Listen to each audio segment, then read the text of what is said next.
Bienvenidas, bienvenidos a un nuevo capítulo de Influyentes acá en CNN Chile. Nuestro primer invitado de hoy es Jorge Welch, presidente de la ASECH, Asociación de Emprendedores de Chile. Jorge Welch es ingeniero comercial de la Universidad de Chile, MBA de la Universidad de Chicago y es presidente del gremio más grande de emprendedores del país. Jorge Welch, bienvenido al programa. Muchas gracias, Pablo. Muy contento de estar aquí. Bueno, tú representas a los emprendedores, eres un emprendedor también. Si Chile fuera un emprendimiento, ¿por dónde estamos haciendo agua que estamos tan trabados y parece que es tan difícil sacar las cosas adelante? Yo creo que estamos, es una buena pregunta, yo creo que estamos trabados en que estamos tratando de sacar el producto perfecto y no estamos siendo capaces de avanzar. Es como que uno se queda en la pizarra permanentemente iterando y no avanza.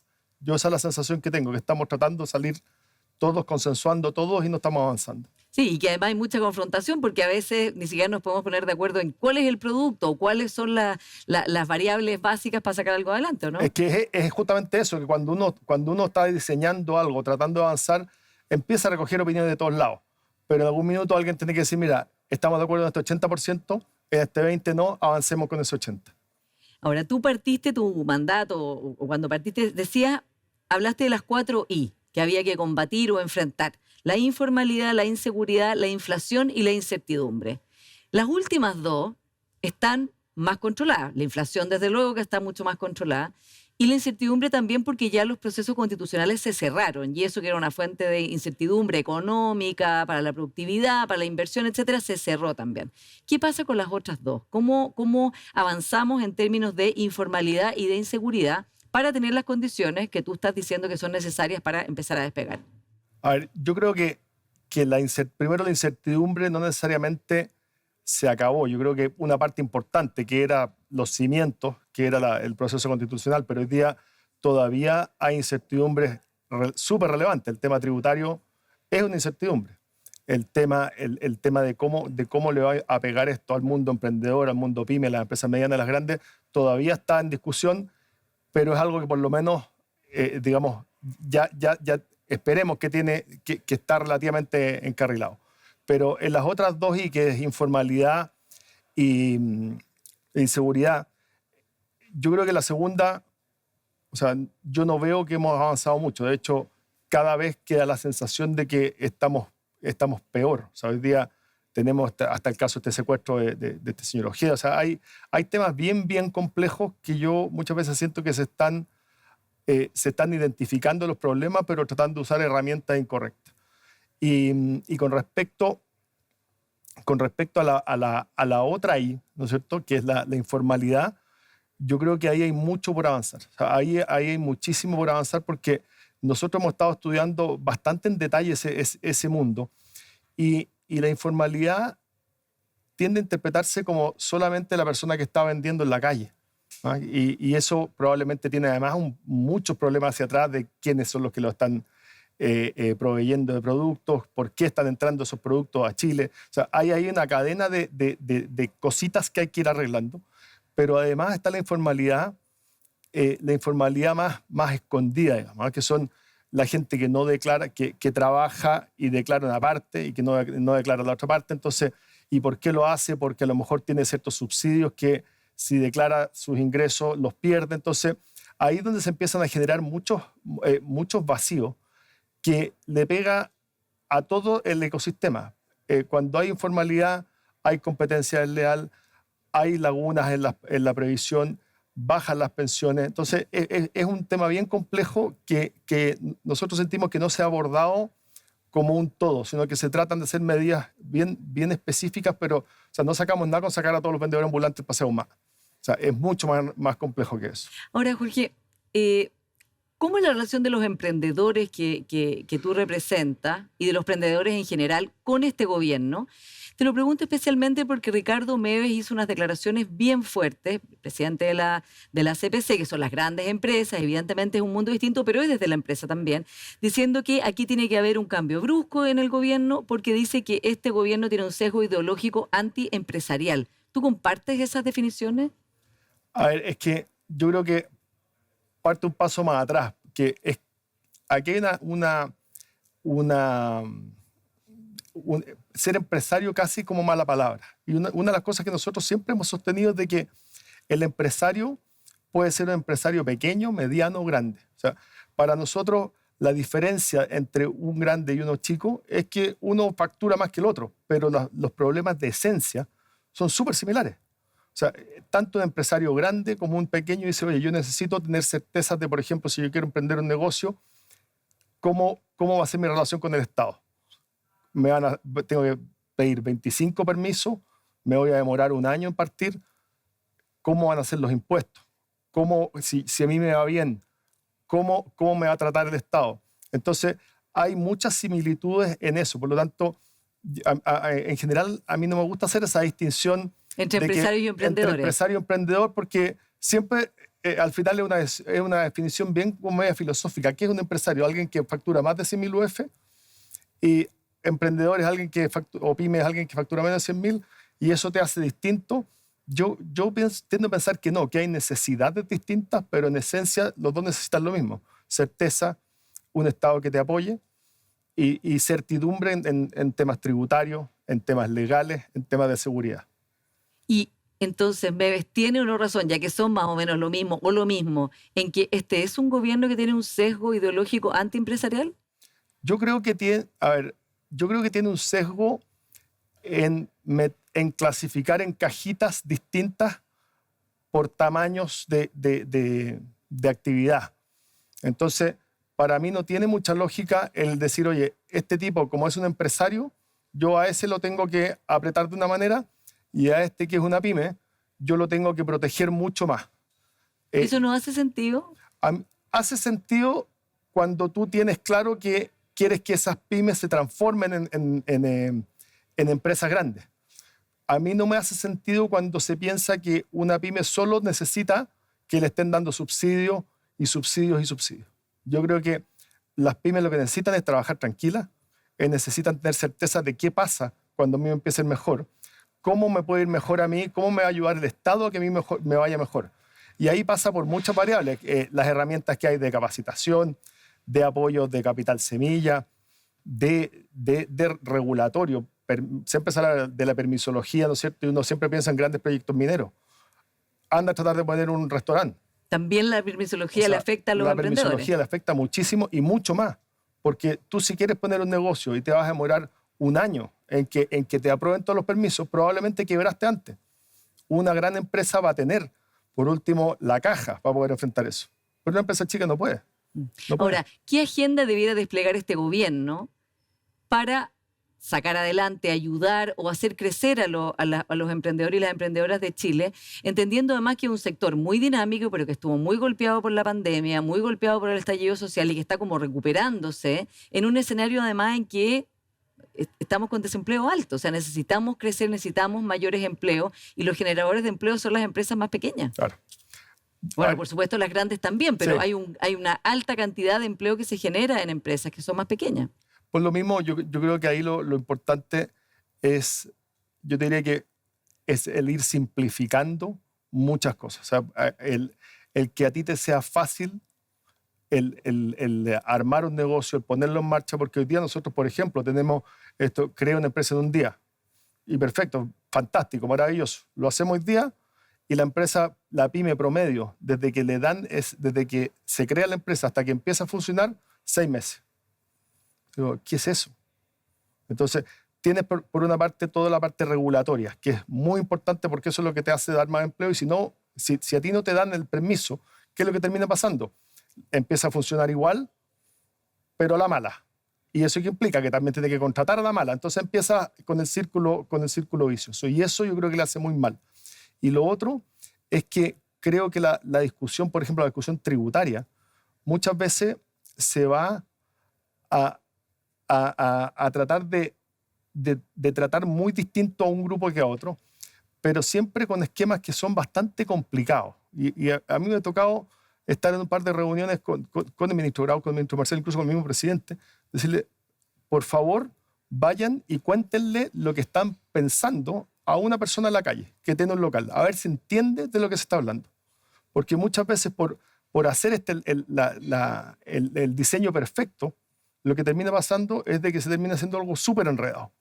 Y ahí es donde se necesita simpleza. Sí, Jorge, hablemos justamente del famoso pacto fiscal o de lo que va quedando del pacto fiscal, que ha sido bien cuesta arriba para el gobierno sacar adelante. Ahora se ha avanzado en materia de evasión y también se espera que se avance en materia de elusión. Y también, como dices tú, sigue habiendo una incertidumbre respecto del tema tributario. ¿Es importante que se despeje esa incertidumbre y que por lo tanto se llegue a un pacto fiscal? ¿O tú crees que es mejor que no se llegue a nada y que esto se quede, no sé, postergado para el próximo gobierno? Y te lo digo especialmente porque ya el Consejo Asesor Fiscal ha dicho que no hay espacio para mayor gasto fiscal, para nada de lo que tenemos que hacer. No hay posibilidad porque estamos con un gasto muy alto y estamos en el límite de lo que podemos gastar. Claro, lo que pasa es que yo creo que el decir si es que no hacemos nada, no vamos a poder recaudar y por lo tanto no hay plata para lo que se quiera hacer, es una herramienta bien dudosa, de dudosa robustez, digamos, ¿eh? ¿Por qué? Porque hoy día lo que se está tratando de hacer es llegar a algo que promueva el crecimiento. Hoy día nosotros tenemos una tremenda oportunidad de poder diseñar un sistema tributario que de verdad promueva el crecimiento. Y lo que yo creo que está pasando es de que se puso la carreta delante de los bueyes. ¿En qué sentido? En que, oye, tenemos que recaudar tanto, por lo tanto, así lo vamos a hacer. Y lo que uno debiera pensar es, para poder recaudar así, nosotros esto es lo que tenemos que diseñar, pero preguntándose siempre cómo esto le pega al crecimiento. ¿Cómo esto hago yo que una pyme crezca? ¿Cómo hago que elimine todas a veces estas anomalías cuando hay un impuesto que se le aplica a un sector y el otro sector tiene otro impuesto? Todas esas diferencias hacen que se produzcan estos juegos tributarios que le hacen muy mal también al país. Entonces, por eso nosotros hemos siempre postulado que esto tiene que ser simple, tiene que tener además una cierta gradualidad, porque no puede ser, por ejemplo, que una pyme, al pasar de ser pyme a gran empresa, prácticamente que se le duplique la cantidad de impuestos que paga. No tiene ningún sentido. O sea, el hecho de que una pyme diga, yo quiero seguir siendo pyme porque no me conviene crecer, ya con eso debería ser una señal de que algo está mal dibujado. Sí.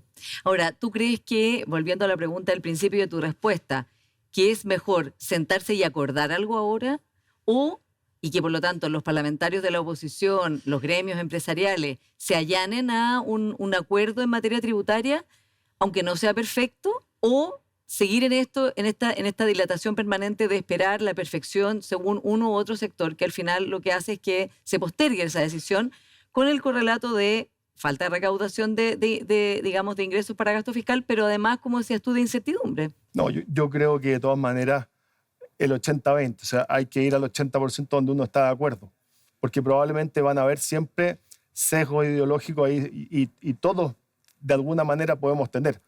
Pero sí decir, mira, en este 80 sí tenemos que ponernos de acuerdo y forzarnos a ponernos de acuerdo, porque yo creo que el que no haya una reforma o pacto, o como queramos llamarlo, que se implemente pronto, siempre va a postergar las decisiones de inversión. Siempre la gente, o sea, alguien que no sepa qué va a pasar con los impuestos, qué va a pasar con el marco tributario en 1 año, 2 años más, va a aplicarle otra tasa de descuento a su proyecto, pero o sencillamente va a dejar de invertir esperando a ver qué pasa. Entonces yo creo que es muy, muy necesario de que se llegue a un acuerdo, pero que se llegue a un acuerdo en que tenga ciertos elementos que son importantes. O sea, el cómo esto promueve el crecimiento, cómo hace que los emprendimientos y las pymes puedan crecer, no que se queden estancados. Y por otra parte, que también toque temas que no son cómodos de tocar. Aquí hay un tema, cuando nos comparamos con la OCDE, ¿no es cierto?, que siempre nos gusta compararnos con la OCDE, hay temas que son bien poco populares, por decirte una cosa. Oye, el hecho de que una persona de 4 pague impuesto a la renta en Chile es raro. O sea, pero esas cosas no se discuten abiertamente porque es lo mismo que hablar de la edad de jubilación en la AFP. Todos tratamos de mirar para el lado y dejar ese tema al lado, pero al final son conversaciones incómodas que probablemente va a haber que tener. Sí, ahora también el contraargumento a eso es que los sueldos son bajos, entonces por lo tanto personas que ganan 800.000 pesos, 1 millón de pesos, ponerle impuestos para que empiecen a pagar impuestos significa que se va a hacer pagar los impuestos a familias que ya están apretadas viviendo con esa plata, ¿no? Es que ahí hay dos cosas. Yo creo que esos segmentos no van a pagar impuestos. pero se dan dos temas que yo creo que es importante. Uno, de que hay dentro de la gente, hay gente que gana bastante más y que declara menos. ¿Y por qué? Porque el sistema está, de nuevo, diseñado de una manera en que si declara, a lo mejor pierde la gratuidad en la universidad de sus hijos, por ejemplo. Entonces, eso es una cosa. Y lo otro, que hay propuestas súper interesantes de mecanismos, por ejemplo, de devolución del IVA, que hoy día se puede hacer. Hoy día con la billetera electrónica tú podrías decir, mira, yo voy a pagar 1.000 pesos de impuestos, pero voy a recibir de vuelta 1.200 al poder recuperar el IVA de lo que yo consumo. Y esas son herramientas que hoy día han estado en la discusión, pero que sencillamente y ahí yo creo que sí hay un tema ideológico. Es decir, eso no es lo que nosotros queremos. Nosotros queremos que pague siempre el mismo grupo, que es el 1 de cada 4 que hoy día se le está cargando la mano.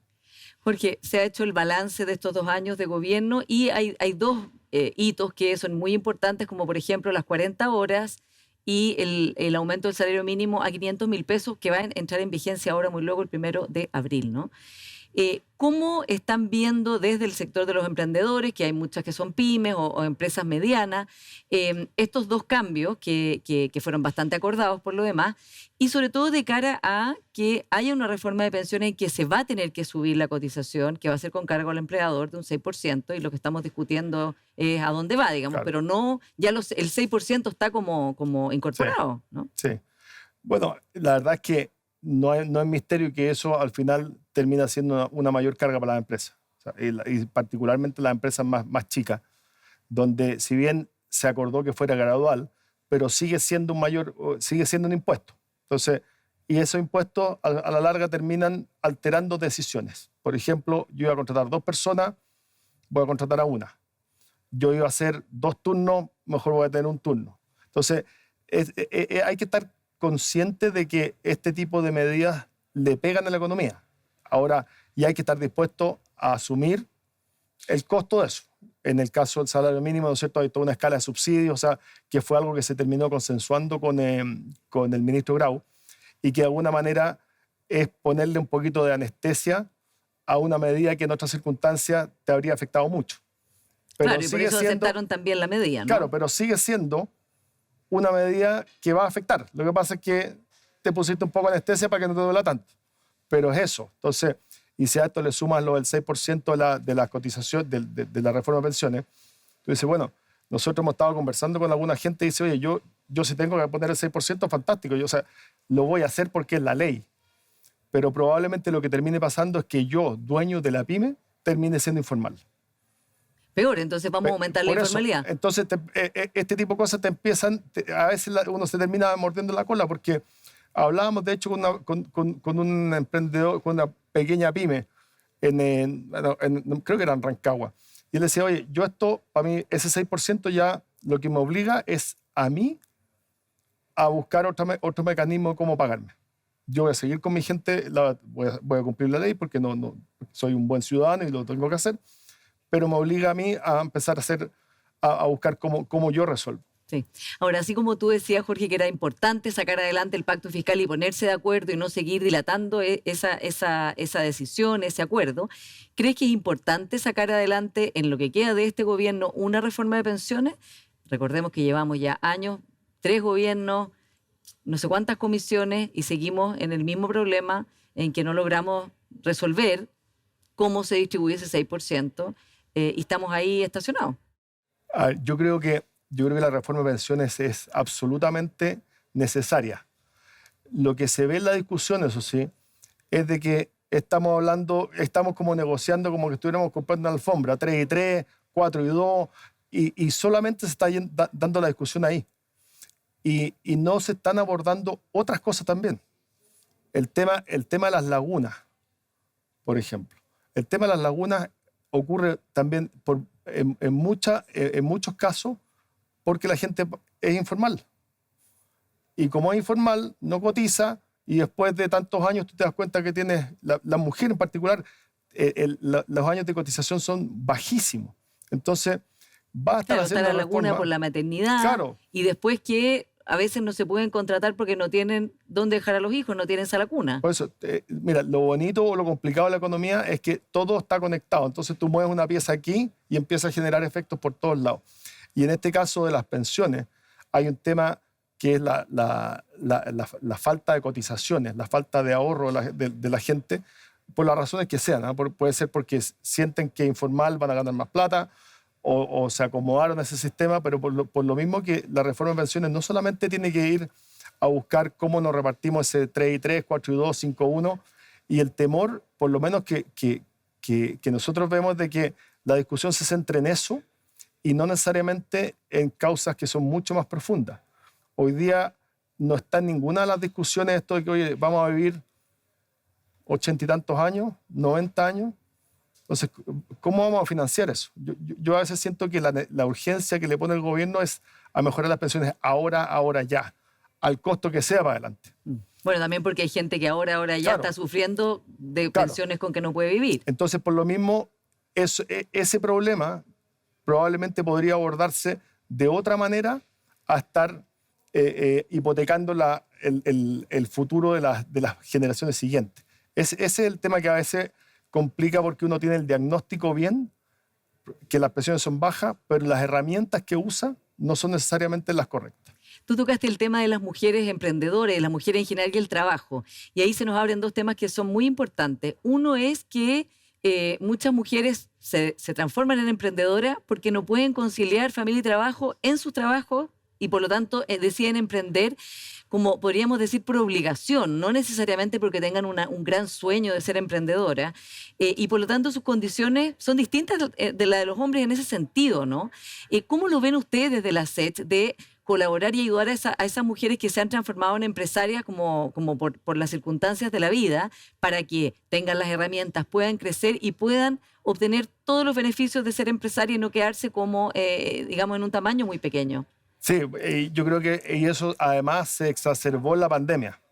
Yo creo que efectivamente hay muchas emprendedoras, mujeres, que son emprendedoras por necesidad, no necesariamente por convicción, pero muchas empiezan a tomarle el gustito porque ven que pueden tener cierto grado de independencia, porque les empieza a ir bien, porque pueden tener su plata, porque muchas son las que mantienen la casa.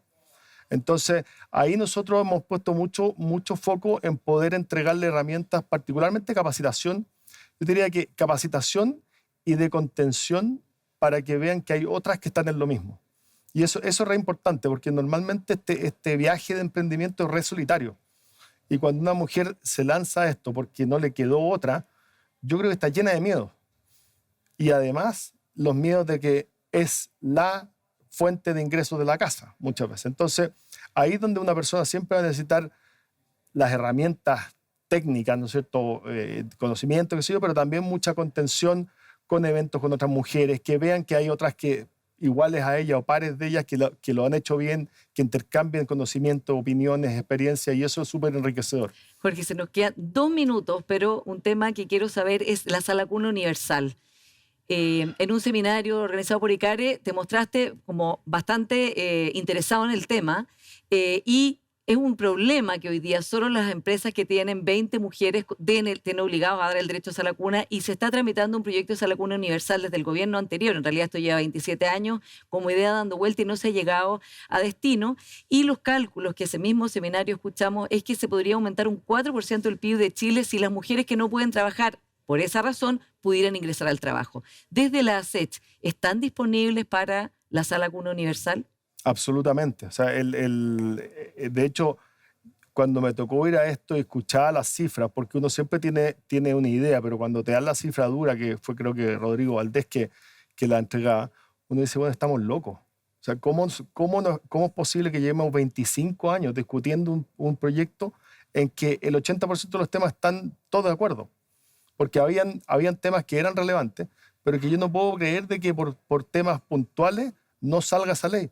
Porque al final, ¿qué es lo que hace eso? De que, de nuevo, posterga a las mujeres. Es imposible que una empresa que tiene la obligación de tener sala cuna vaya a decir, bueno, contrato un hombre o una mujer.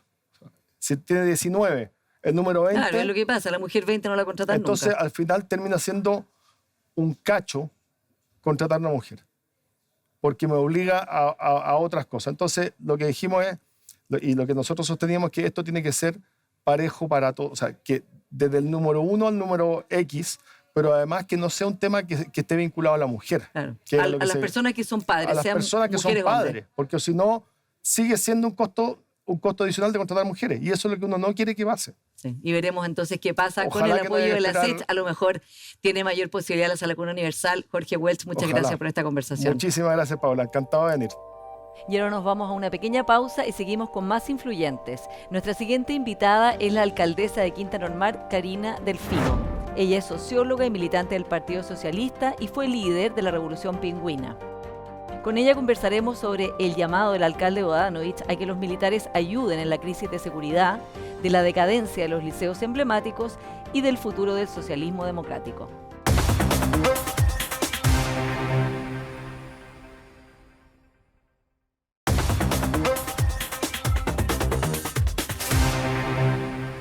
Alcaldesa Delfino, bienvenida a Influyentes. Muchas gracias por haberme invitado. Feliz de estar aquí contigo. Muchas gracias. Bueno, y esta ha sido una semana muy noticiosa para el mundo de los alcaldes y las alcaldesas por las declaraciones y la petición del alcalde Bodanovich de pedir despliegue militar para ayudar en esta crisis de seguridad que estamos enfrentando en la región metropolitana y en otros lugares del país. Usted, alcaldesa, lo ha apoyado, pero hay una gran controversia, especialmente en el interior del oficialismo y también con la derecha respecto de esta medida. Usted, concretamente, ¿qué es lo que apoya en términos de ayuda militar al combate contra el crimen organizado? Mira, yo creo primero que siempre el orden y la seguridad interna tiene que estar en las policías. Ahí es súper importante poder fortalecer las policías, sobre todo para los delitos que vemos constantemente, robo con intimidación, portonazo, etcétera. Creo que en segundo lugar hay que fortalecer además la inteligencia. Yo creo que uno no saca nada con atacar puntos específicos si no se desbaratan las bandas, por ejemplo, que roban autos o hacen estos robos con intimidación o en el peor de los casos cometen homicidio. Y yo creo que en el caso de los militares, creo que es súper interesante esta discusión que se ha abierto a propósito de lo que le pasó al alcalde Bodanovich. Y en este sentido yo creo que es obvio, yo lo diría casi, y de bastante consenso entre los alcaldes, que pueda existir una coordinación con militares y las policías en infraestructura crítica. Y eso es metros, por ejemplo, hospitales, yo diría también, bueno, el mismo aeropuerto, los puertos que hoy día ya los tiene administrados de cierta forma la Marina. Yo creo que es importante que exista esa coordinación para ciertos puntos específicos y es lo que también yo creo que el alcalde se refería cuando hizo su punto de prensa. Ahora, vamos a analizar las críticas que hay desde el oficialismo, desde la izquierda y desde la derecha. Desde la derecha lo que plantean es, y lo ha dicho el alcalde Carter, también la alcaldesa Matei, que sacar a los militares a la calle sin tener claras las reglas de uso de la fuerza, cuáles son sus atribuciones, lo que hace es poner un enorme peligro sobre los propios militares, ¿no? Como que ellos van a tener que responder cuando no hay claridad respecto de su mandato y sabiendo evidentemente que los militares están entrenados para ir a la guerra, por lo tanto controlar y hacer el máximo daño al enemigo, a diferencia de las policías que su mandato es justamente controlar el orden público al menor daño posible con la población. Y lo segundo es que le critican que esto es una voltereta más del gobierno, una voltereta más del Frente Amplio y en un momento electoral, o sea, como un oportunismo también electoral. Mira, yo creo que acá es importante poder salir de las trincheras. Yo creo que estamos en algunas materias que son complejas de abordar, como el tema de seguridad, el tema de educación, a veces se tiende como a quedar en una trinchera y tratar como de no avanzar. Y eso me pasa como cuando se empiezan a dar estas discusiones que son necesarias. Yo creo que hay un poco de razón. Yo creo que efectivamente hoy día los militares quizás no tienen la capacitación para que ellos se forman y se crean, efectivamente, para proteger la seguridad externa. La seguridad interna está a cargo de las policías, pero yo creo que no cabe ninguna duda en que pueden perfectamente poder colaborarse con las policías y poder proteger cierta infraestructura. Lo ha dicho la ministra del Interior, esto salió a propósito del mismo COSENA como una de las propuestas, y también lo había dicho el gobierno desde el año pasado que habían ingresado el proyecto de ley. Entonces yo creo que, claro, no se está hablando que van a haber militares en todos lados, que van a estar en las poblaciones o incluso hacerse cargo de los campamentos, sino que en ciertas circunstancias. Yo creo que hay que probar si finalmente hoy día día estamos en una crisis de seguridad. Nosotros, por ejemplo, en Quinta Normal, los puntos principales de delito son los metros, entonces creo que además podrían tener una función disuasiva de que no se cometan esos delitos con personas que van a trabajar, que salen de la escuela, que salen del liceo y que les roban el celular, la cartera, etcétera, en los mismos puntos que son de mucha afluencia pública como los metros. Yo creo que no tiene malo dar esta discusión y además probar con un sistema mixto que puedan los militares colaborar en términos de seguridad, sobre todo esta infraestructura. Ahora, y vamos a las críticas que hay desde el oficialismo, que también son varias, son muchas. Ha creado como también una cierta perplejidad en la Dignidad, ¿no? Y franco rechazo en algunas personas de Dignidad de decir esto no es así, los militares no son para eso. Ha roto el alcalde Bodanovich, bueno, y usted misma también al apoyar esta medida, cierto tabú en la izquierda respecto de la militarización, o por lo menos ideas que habían o expectativas respecto de un gobierno que había sido bien crítico también de eso. Sí, yo creo que hay una visión de que a cierto sector de la izquierda siempre le ha costado un poco el tema de seguridad. Es yo verdad, creo, ¿o no? sí, claro, yo creo que sí nos ha costado un poco el tema de seguridad. Y yo creo que nosotros tenemos de fuerzas que son también importantes y que nunca hay que olvidar, derechos sociales, por ejemplo, etcétera. Pero yo creo que hoy día estamos en un momento crucial y dar estas discusiones no es malo. Y yo creo que eso es lo bueno que ha hecho, de hecho, el alcalde Bodanovich, otros alcaldes y alcaldesas más, porque además esto no surge desde el alcalde Bodanovich. Agarra mucha fuerza a propósito de lo de Maipú, pero ya lo había planteado el alcalde de Estación Central hace varios meses atrás a propósito de la estación de trenes, por ejemplo. Entonces yo creo que es importante ver esta discusión. Nosotros los alcaldes y las alcaldesas vivimos muchas realidades, las personas nos dicen muchas cosas, el tema de seguridad está presente, yo diría 24/7, o sea, en todas mis redes sociales, mensajes de vecinos, conversaciones, reuniones. Entonces, evidentemente que hay que hacer cosas, pero no es lo único. Yo creo que no es lo único el tema de la coordinación con militares para ciertas tareas, sino que también el tema de inteligencia. Yo lo ponía ayer en un ejemplo, en una entrevista. Nosotros tenemos en el caso de la PDI, que es el MT0, investigan menos de 10 personas microtráfico de drogas para Quinta Normal y Cerro Navia. ¿Qué es lo que pasa? Que los vecinos denuncian, saben perfectamente cómo se llaman, dónde viven, a qué horas trafican, ponen la denuncia y al final no llega nunca. Y el problema es cuando las investigaciones se hacen mal, se lo llevan detenido o no hay mucho como asidero en la investigación y a los 2 días terminan libres. Entonces esa persona se expuso, denunció. Corrió riesgo, ¿no? Corrió riesgo, muchas veces saben quiénes son, entonces van a las casas, los amenazan, entonces pues dicen ya, ¿para qué voy a denunciar si no pasa nada? Entonces yo creo que es súper importante no solamente quedarse en esto los militares, sino que fortalecer las policías y fortalecerlas de verdad, fortalecer la inteligencia, fortalecer los carabineros para que puedan hacer más patrullajes preventivos, por ejemplo. Sí, y en ese sentido, alcaldesa, está al debe la gestión de carabineros porque evidentemente que el control del orden público es una labor de las policías, no es una labor de las Fuerzas Armadas. Que pueden ayudar en distintas labores humanitarias, ahora están ayudando evidentemente en el norte, están cumpliendo un rol importante en el sur, pero es una labor de carabineros. Están ellos al debe, este gobierno le ha dado muchos más recursos a carabineros, sin embargo, seguimos llegando al mismo diagnóstico de que faltan policías y que es un déficit que no termina de paliarse, ¿no? Es que son pocos y yo creo que han habido algunas cosas que se han avanzado. Yo me llevo bien con los carabineros en mi comuna, de hecho es una mayor, ya he tenido 2 mayores carabineras, y ellos mismos me dicen, mira, ¿sabéis que hace 5 o 6 años atrás no teníamos vehículos para salir a patrullar? Hoy día hay vehículos y no hay carabineros. Entonces, efectivamente, yo creo que hay una crisis porque son pocos y si ojalá tuviéramos más carabineros haríamos muchos más operativos. De hecho, hacemos operativos nocturnos, fiscalización de alcoholes, rucos, bueno, infinidad de cosas. Pero claro, siempre dependemos si es que hay o no hay carabineros. Y si pasa algo, por ejemplo, un funeral narco, ahí todos los carabineros se van de la comuna y se van al funeral narco. O no sé, eventos masivos, corridas, por ejemplo, familiares que a veces hay en el centro, los carabineros se trasladan para allá. Entonces, yo creo que hay una baja de carabineros y hay que tratar de poner más carabineros a disposición también de la ciudadanía. Y en ese sentido se han hecho algunas cosas. Hace poco vimos que habían algunos civiles que se van a incorporar en la labor policial precisamente para sacar más carabineros a la calle. Y también en el proyecto de ley se establece como un objetivo poder hacer esta coordinación mixta con militares para tener más carabineros en la calle. Entonces, yo creo que es súper importante tener más policías a disposición finalmente de la comunidad. Alcaldesa, suponiendo que los militares, o sea, se decidiera que se desplegaran los militares en la infraestructura crítica, que se aprobara esa legislación que la presentó el gobierno en agosto del año pasado y ahí está avanzando a paso de tortuga. ¿Qué esperaría usted que ese militar hiciera en caso de que está custodiando el metro, está custodiando un lugar de ese tipo y aparecen personas que están con pistolas, aparecen personas que están cometiendo delitos? ¿Qué se hace? Porque esa es la pregunta, ¿no? O sea, Sí. el rol disuasivo, bueno, claro, uno dirá, si hay un militar muy bien armado, será más difícil que intenten cometer delitos, pero también podrían cometerlos igual. Hemos visto Sí. las bandas narcos que están muy bien armadas. ¿Qué pasa en ese caso? ¿Qué esperaría usted? ¿Que haya un enfrentamiento delante de todos los civiles? ¿Cómo se hace? Que es la gran pregunta, ¿no? Porque finalmente Sí. es una decisión importante. Sí, yo creo que es una muy buena discusión y una muy buena pregunta. Yo creo que por eso también las funciones o la manera en que tiene que funcionar o operar esta relación, digamos, con militares, tiene que establecerse en la ley, porque no puede quedar al arbitrio o del ministro del Interior o del presidente sacar militares. Eso por un lado. Y por otro lado, yo creo que tiene que haber coordinación con Carabineros, porque ellos son los que tienen la expertise para poder, por ejemplo,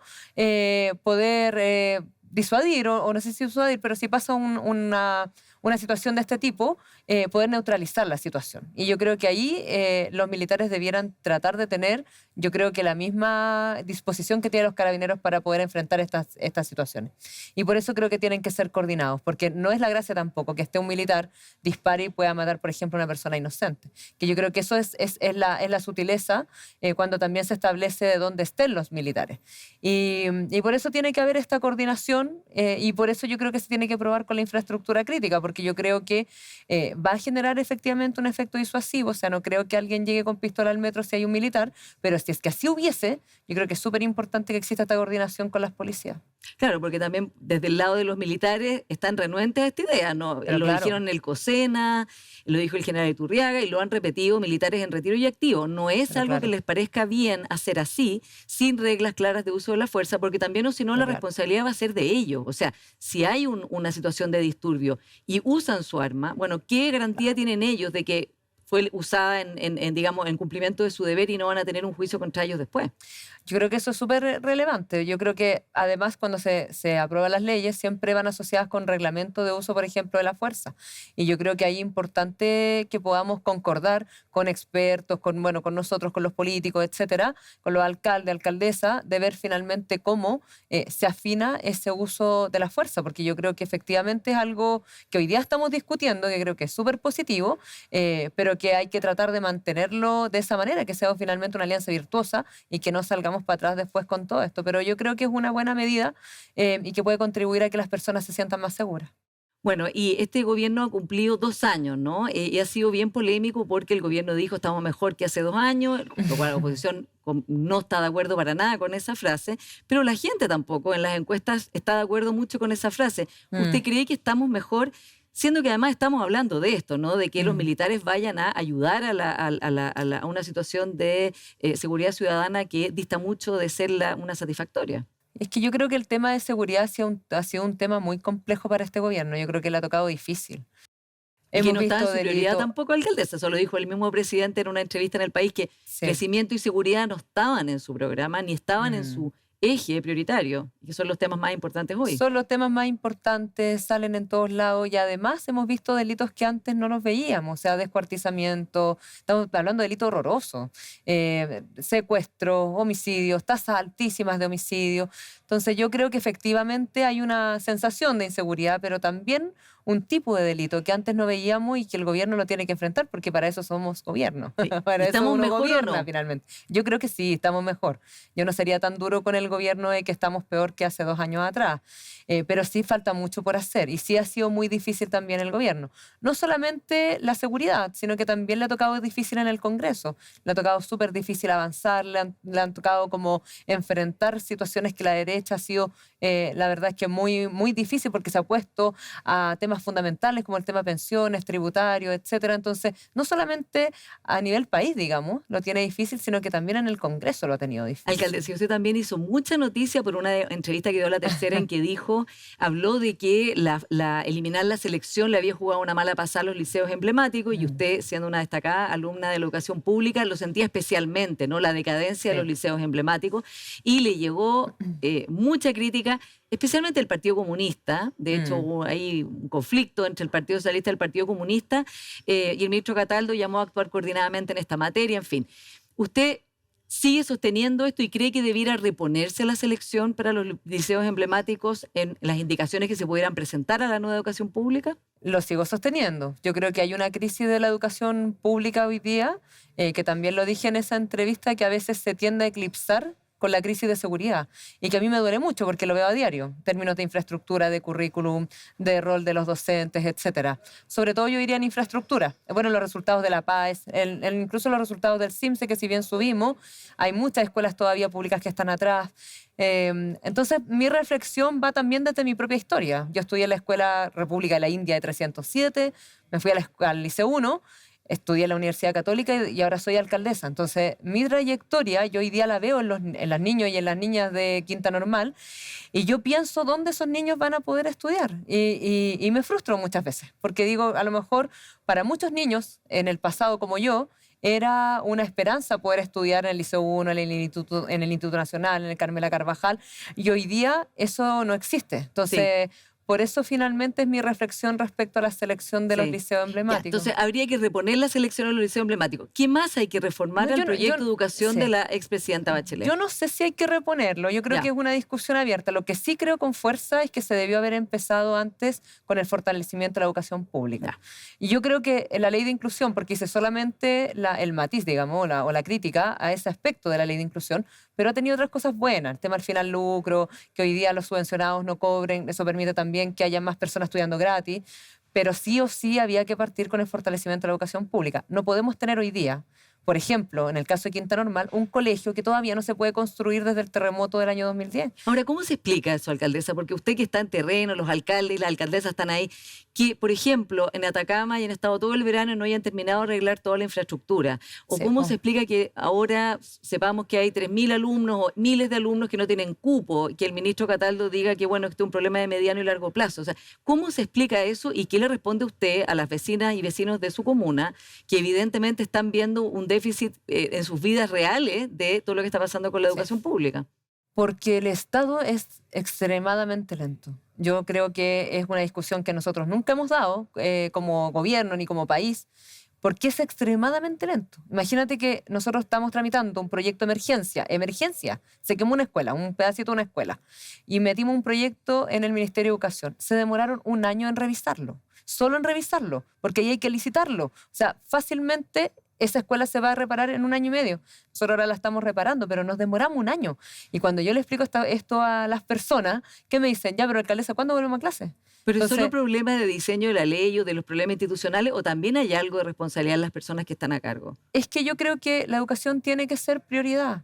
Y prioridad significa ponerle recursos, ponerle esfuerzo, ponerle voluntad, sacar los proyectos adelante. O sea, que alguien diga, ¿sabes qué? No se puede demorar un proyecto de emergencia más de 6 meses.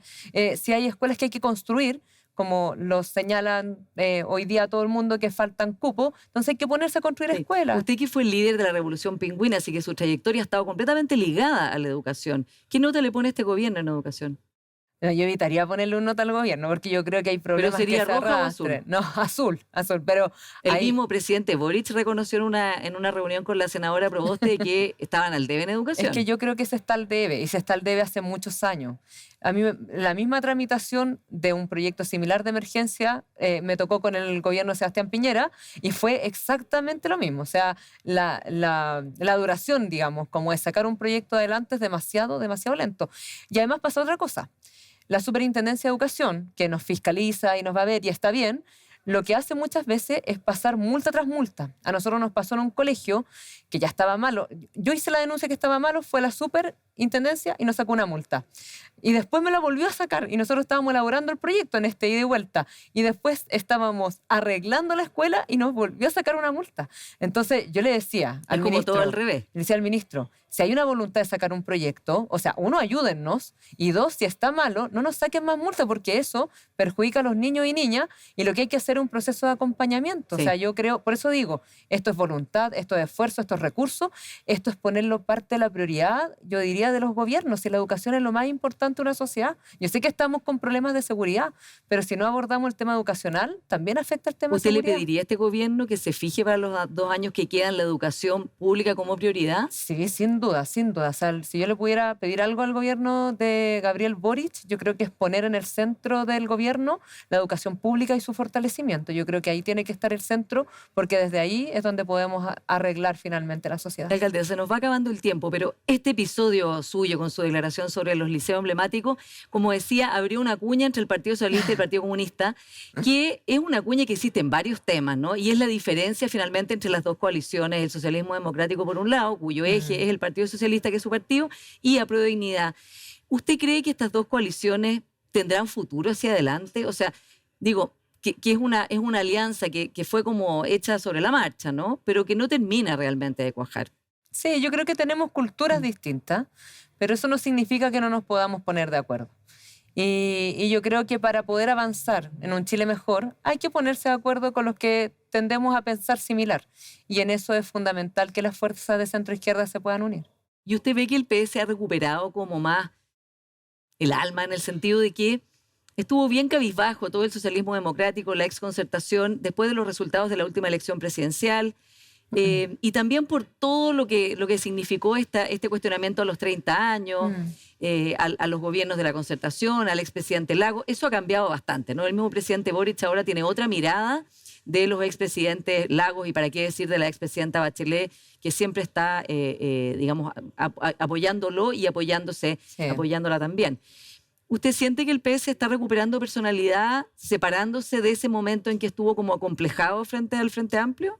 Sí, yo creo que el PS hoy día tiene un valor en el gobierno porque ha otorgado, bueno, personas muy valiosas que han aportado mucho al gobierno del presidente Boric. La misma expresidenta Michelle Bachelet, yo creo que es fundamental para este gobierno. Yo creo que lo apoya siempre, como tú misma decías.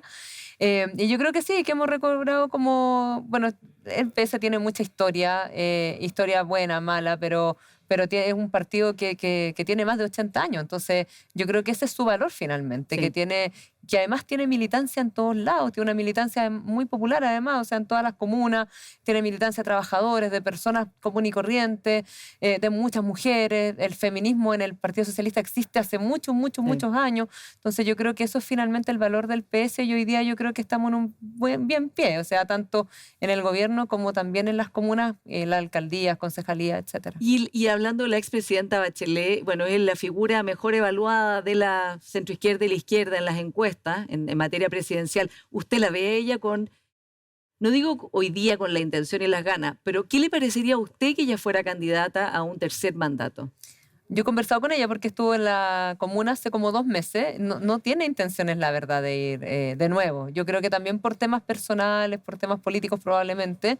Yo creo que además ella aporta mucho estando hoy día donde está. Y también ella cree mucho en los liderazgos nuevos, los liderazgos jóvenes, la formación de jóvenes, de lideresa sobre todo.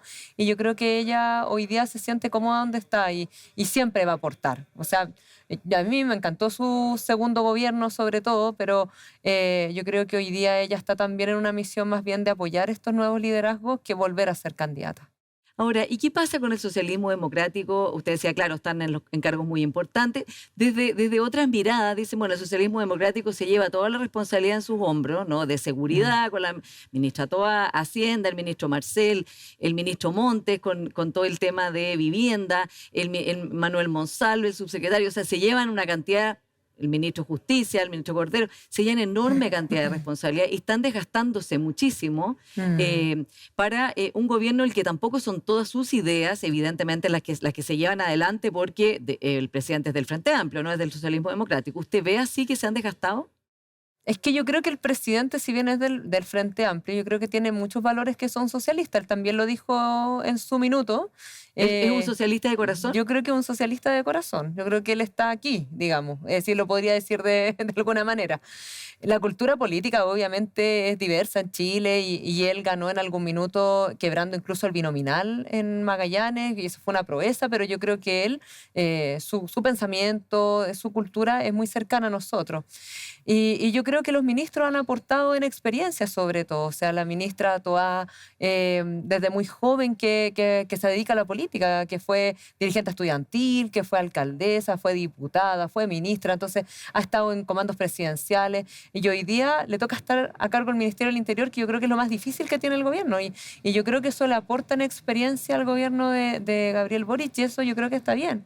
Y yo creo que hay que dar la pelea igual, o sea, la elección presidencial hay que obviamente llevar candidato, candidata, ojalá candidata y dar la pelea con la arriba derecha. según las encuestas de hoy día, en que la alcaldesa Matei está rankeando muy arriba y después viene José Antonio Kast. Sí, se ve cuesta arriba, pero yo creo que tenemos que tratar de llegar a un consenso en la fórmula y elegir un candidato presidencial, que ojalá fuera a través de primaria y un candidato único presidencial. Y en eso yo creo que hay varias expectantes, como la misma ministra del Interior, bueno, la ministra vocera. Yo no miraría con malos ojos tampoco a la ministra Jara, por ejemplo, que yo creo que ha tenido hartos brillos en su propia cartera. Yo creo que hay hartos liderazgos que pueden dar una pelea interesante para la presidencial. Y ningún hombre, han nombrado puras mujeres. Sí, mejor. Y por último, alcaldesa, han llegado a acuerdo ya con la Democracia Cristiana, Socialismo Democrático y todo el oficialismo, más la DC para las elecciones municipales, ¿no? Se está por ver si va a ser también para gobernadores y para la presidencial. El presidente de la DC lo que ha propuesto es que haya una candidatura común, Socialismo Democrático y DC, y otra candidatura común de Aprodignidad. Y luego ahí ver qué pasa. ¿Usted le parece una fórmula adecuada? Porque pareciera que esa es la manera de que la DC se integrara a un pacto presidencial. Mira, la vez pasada íbamos a ir a primarias con Aprodignidad y el mismo día que nos íbamos a inscribir a primarias, terminamos en la otra coalición yendo a otras primarias. ¿No dejaron plantado?